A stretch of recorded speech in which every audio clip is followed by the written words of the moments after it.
ഓം ഹരി ഓം ശ്രീ ഗുരുഭ്യോ നമഃ. ഹരി ഓം ശ്രീ ഗുരുവായൂരപ്പ ശരണം. പ്രിയപ്പെട്ടവരെ, ഇന്ന് 5-ാം ദശകത്തിലെ 9ഉം 10ഉം ശ്ലോകങ്ങൾ നമുക്ക് നോക്കാം. 9ാമത്തെ ശ്ലോകം.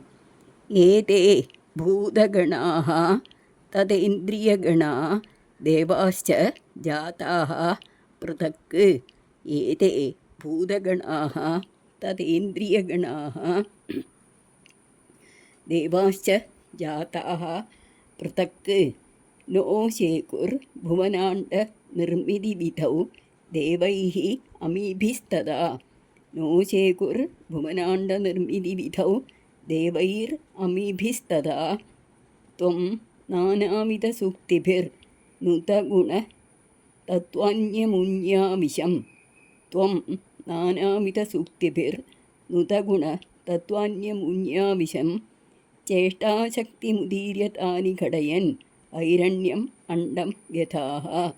ചേഷ്ടാശക്തിമുദീര്യ താനി ഘടയൻ ഐരണ്യം അണ്ഡം യഥാഃ. ഇതിൻ്റെ അർത്ഥം നോക്കാം നമുക്ക്. ഹേ ഗുരുവായൂരപ്പ, ഈ ഭൂതസമൂഹങ്ങളും അതുപോലെ ഇന്ദ്രിയങ്ങളും അതിൻ്റെ അഭിമാന ദേവതകളും ജനിച്ചു. എന്നാൽ അവർ വെവ്വേറെ ബ്രഹ്മാണ്ഡ നിർമ്മാണ വിഷയത്തിൽ ശക്തരായി ഭവിച്ചില്ല. ആ സമയം ഈ ദേവന്മാരാൽ പല വിധത്തിലുള്ള സ്തോത്രങ്ങളെ കൊണ്ട് കീർത്തിക്കപ്പെട്ട ഗുണങ്ങളോടുകൂടിയ നിന്തിരുവടി ഈ തത്വങ്ങളിൽ പ്രവേശിച്ച് അവർക്ക് ക്രിയാശക്തി നൽകി അവയെ ഒന്നായി കൂട്ടിയിണക്കി സ്വർണ്ണമയമായ ബ്രഹ്മാണ്ഡത്തെ നിർമ്മിച്ചു. നേരത്തെ ശ്ലോകത്തിൽ അഹങ്കാരങ്ങളിൽ നിന്ന് ഓരോരോ ഇന്ദ്രിയങ്ങളുണ്ടായി, അവിടെ ദേവതകളുണ്ടായി എന്നൊക്കെ പറഞ്ഞതിനെ ഇവിടെ വീണ്ടും പറഞ്ഞു തരികയാണ്. ഇപ്രകാരം ഈ ദേവതകളും ആ ഇന്ദ്രിയങ്ങളും ഒക്കെ ജനിച്ചു എങ്കിലും അവർ വെവ്വേറെ നിന്നു. അവർക്ക് ഈ ബ്രഹ്മാണ്ഡത്തെ നിർമ്മിക്കാൻ സാധിച്ചില്ല. ആ സമയം ദേവന്മാരൊക്കെ ഭഗവാനെ ഭക്തിയോട് കൂടിയിട്ട് സ്തുതിച്ചതുകൊണ്ട് ഭഗവാൻ തൻ്റെ ശക്തിയെ അതിൽ പ്രവേശിപ്പിച്ചു. അപ്പോഴാണ് അത്രയത് ഒരു സ്വർണ്ണഗോളമായിട്ട് തീർന്നത് എന്ന് പറഞ്ഞു തരികയാണ്. ഇതിൻ്റെ പദം മുറിച്ചുള്ള കാര്യങ്ങൾ നോക്കാം. ഏതേ ഭൂതഗണാസ്തദേന്ദ്രിയ ഗണ ഉണ്ട്, സ്ത എന്നുണ്ട്. അപ്പോൾ അതിന് പകരം ഏതേ ഭൂതഗണാഃ തദേന്ദ്രിയ ഗണ.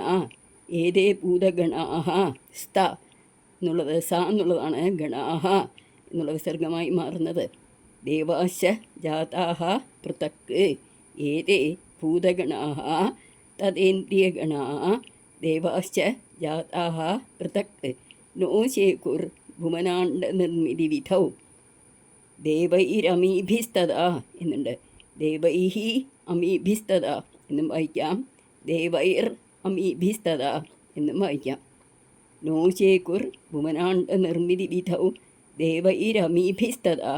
ത്വം നാനാവിധസൂക്തിഭിർ നുതഗുണ തത്വാന്യമുന്യാവിശം ഉണ്ട്. ത്വം നാനാവിധസൂക്തിഭിർ നുതഗുണ ഗുണഃ തത്വാന്യമുന്യാവിശൻ എന്ന് വായിക്കണം. ത്വം നാനാവിധസൂക്തിഭിർ നുതഗുണ തത്വാന്യമുന്യാവിശൻ. ചേഷ്ടാശക്തിമുദീര്യ താനി ഘടയൻ. ചേഷ്ട എന്നുള്ളത് അതിന് പകരം വിശൻ എന്നാക്കിക്കഴിഞ്ഞാൽ ചേഷ്ടാശക്തിം ഉദീര്യ. ചേഷ്ടാശക്തിം ഉദീര്യ, മുദീര്യൻ അല്ല, ചേഷ്ടാശക്തിം ഉദീര്യ താനി ഘടയൻ ഹൈരണ്യം അണ്ഡം യഥ. ഹൈരണ്യമണ്ഡം, ഹൈരണ്യം എന്ന് പറഞ്ഞാൽ സ്വർണം, അണ്ഡം എന്ന് പറഞ്ഞാൽ മുട്ട, ഒരു സ്വർണ്ണഗോളമായി തീർന്നു എന്ന് പറയുകയാണ്. ഹൈരണ്യം അണ്ഡം വ്യഥ. ഇനി ഇത് ഒന്ന് ട്യൂണിൽ ചൊല്ലി നോക്കിയാലോ. ഏതേ ഭൂതഗണാഃ തദേന്ദ്രിയഗണാ ദേവാശ്ച ജാതാഃ പൃഥക്. നോ ശേകുർ ഭുവനാണ്ഡ നിർമ്മിതിവിധൗ ദേവൈർ അമീഭിസ്തദാ. ത്വം നാനാവിധസൂക്തിഭിർ നുതഗുണ തത്വാന്യമുന്യാവിശൻ. ചേഷ്ടാശക്തിം ഉദീര്യ താനി ഘടയൻ ഐരണ്യം അണ്ഡം യഥാഃ. ഏതേ ഭൂതഗണാഃ തദേന്ദ്രിയഗണാ ദേവാശ്ച ജാതാഃ പൃഥക്. नो शेकुर्भुवनाण्डनिर्मितिविधौ देवैर् अमीभिस्तदा त्वं नानाविधसुक्तिभिर्नुदगुणतत्त्वान्यमुन्याविशन् ചേഷ്ടാശക്തിം ഉദീര്യതാനി ഘടയൻ ഐരണ്യം അണ്ഡം വ്യഥാ. ഇനി 10ാമത്തെ ശ്ലോകം. അണ്ഡം തത്ഖലു പൂർവസൃഷ്ട സലിലേ അതിഷ്ഠത് സഹസ്രം സമാഹ. അണ്ഡം തത് ഖലു പൂർവസൃഷ്ട സലിലേ തിഷ്ഠത് സഹസ്രം സമാഹ. നിർഭിന്ദൻ അകൃത ചതുർദശ ജഗദ്രൂപം വിരാടാഹുയം. നിർഭിന്ദൻ അകൃത ചതുർദശ ജഗദ്രൂപം വിരാടാഹുയം. സാഹസ്രൈഃ കരപാദമൂർധനിവഹൈർ നിശേഷജീവാത്മകോ. സാഹസ്രൈഃ കരപാദമൂർധനിവഹൈഃ നിശേഷജീവാത്മകോ. നിർബാധോസി മരുത്പുരാധിപ സമാം ത്രായസ്വ സർവാമയാത്. നിർബാധോസി മരുത്പുരാധിപ സമാം ത്രായസ്വ സർവാമയാത്. ഇനി ഇതിൻ്റെ അർത്ഥം കൂടെ നോക്കാം. ഈ ബ്രഹ്മാണ്ടമാവട്ടെ, ഈ നേരത്തെ പറഞ്ഞ ഹൈരണ്യം അണ്ഡം സ്വർണ്ണമുട്ടയാവട്ടെ, മുമ്പേ തന്നെ നിർമ്മിക്കപ്പെട്ടിട്ടുള്ള കാരണജലത്തിൽ 1000 സംവത്സരക്കാലം സ്ഥിതി ചെയ്തു. അനന്തരം നിന്തിരുവടി അതിനെ പല പ്രകാരത്തിൽ വിഭാഗിച്ച് 14 ലോകങ്ങളാകുന്ന സ്വരൂപത്തോടുകൂടിയ വിരാട് എന്ന ശരീരമാക്കുകയും ചെയ്തു. അനേകായിരം കൈ, കാല്, ശിരസ്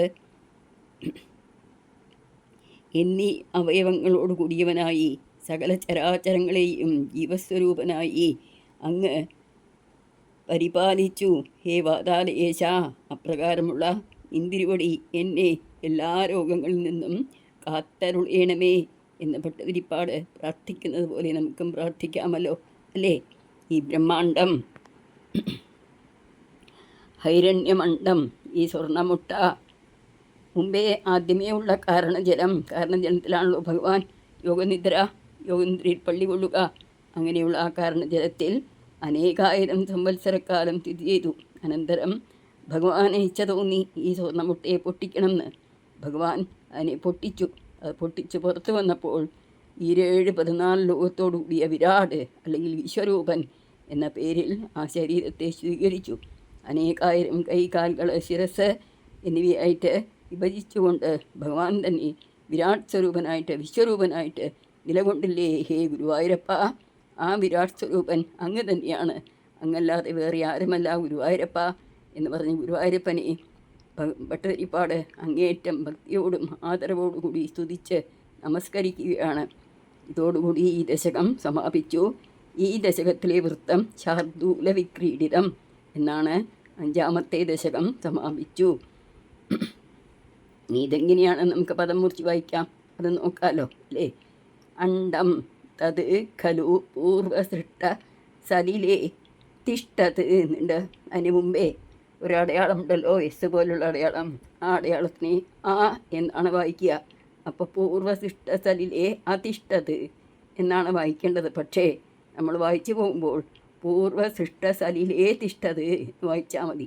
സഹസ്രം സമാഹ നിർഭിന്ദൻ അകൃത. നിർഭിന്ദൻ അകൃത ഉണ്ട്. നിർഭിന്ദൻ അകൃതാഹ ചതുർദശ ജഗദ്രൂപം വിരാടാഹുയം. ഇങ്ങനെ വായിക്കുമ്പോൾ നമുക്ക് തന്നെ അർത്ഥം മനസ്സിലാവും. നിർഭിന്ദൻ അത് പൊളിച്ചു, അകൃതാഹ ഉണ്ടാക്കി, ചതുർദശ ജഗദ്രൂപം. ഈ 7 ചതുർദശം എന്ന് പറഞ്ഞാൽ 14 ലോകങ്ങളുടെ രൂപമായിട്ട് വിരാട് സ്വരൂപനായിട്ട് ഭഗവാൻ തന്നെ നിലകൊണ്ടു. സാഹസ്രൈ എന്ന് പറഞ്ഞാൽ അനേകായിരം. കരപാദമൂർധനിവഹൈർ, കരം, പാദം, ഊർധ്വം എന്നുള്ള ശരീരാവയവങ്ങളോട് കൂടിയിട്ട് എല്ലാ ജീവാത്മാക്കളുമായിട്ട് നിർബാധോസി അങ്ങനെ പ്രകാശത്തില്ലേ ഗുരുവായൂരപ്പ. സ മാം ത്രായസ്വ സർവാമയാത് എന്ന് പ്രാർത്ഥിക്കുകയാണ്. നിർഭിന്ദൻ അകൃതാഹ ചതുർദശ ജഗദ്രൂപം വിരാടാഹുയം.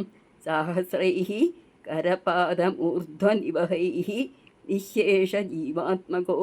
നിർബാധോസി മരുത്പുരാധിപ സ മാം ത്രായസ്വ സർവാമയാത്. ത്രായസ്വ പറഞ്ഞാൽ രക്ഷിക്കൂ എന്നാണ് അർത്ഥം.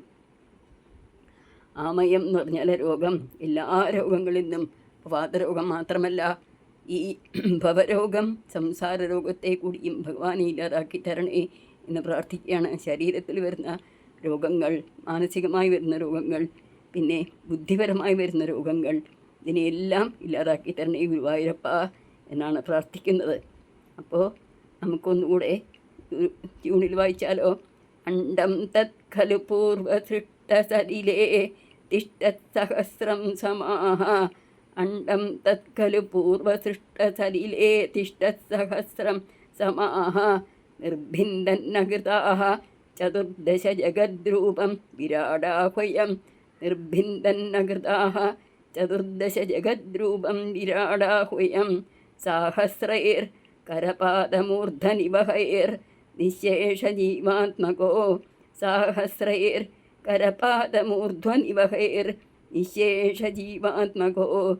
നിർബാധോസി മരുത്പുരാധിപ സമാം ത്രായസ്വ സർവാമയാത്. നിർബാധോസി മരുത്പുരാധിപ സമാം ത്രായസ്വ സർവാമയാത്.